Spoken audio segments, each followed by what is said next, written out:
Every single day we get the big update regarding the Galaxy S23 Ultra, and to be honest, S23 Ultra will be a next big thing from Samsung as they improved a lot compared to the last year Galaxy S22 Ultra. Before moving on, make sure to subscribe to the channel. Now as we all know, Galaxy S23 Ultra will going to come with the new 200 megapixel camera, and we even know the sensor, which is ISOCELL HP2 built only for Galaxy S23 Ultra.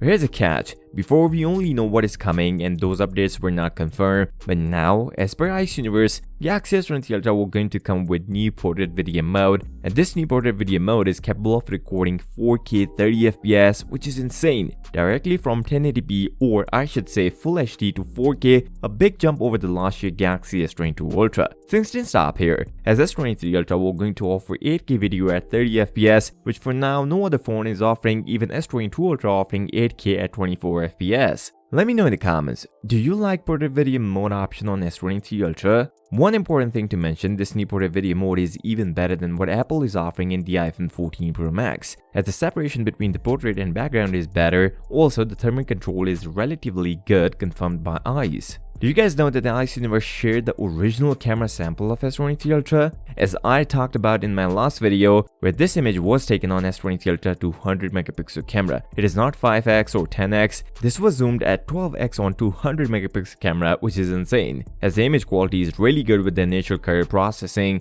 and Samsung changed the way they process the image. Because from the last couple of years, they overexpose the images and even sometimes over-sharpen, but this is not the case with the S23 Ultra 200 megapixel camera. The price of S23 series will be different in different countries, as we get 3 country prices: South Korea, Australia, and now even the US pricing is out, where South Korea and Australia will see a big price jump, but in the US, we are going to see a same price just like the last year Galaxy S22 Ultra, which is a good thing and a bad thing obviously, because for other countries, they will surely see a price jump. Samsung started reservation, and now even the new pre-order deals are out, where we are going to get a Buds Pro 2 or in some regions, Watch 5 along with the S23 series. If you guys want to see the official look of Galaxy S23 Ultra, then make sure to watch this video and don't forget to subscribe to the channel. I'll see you next time. Till then, peace out.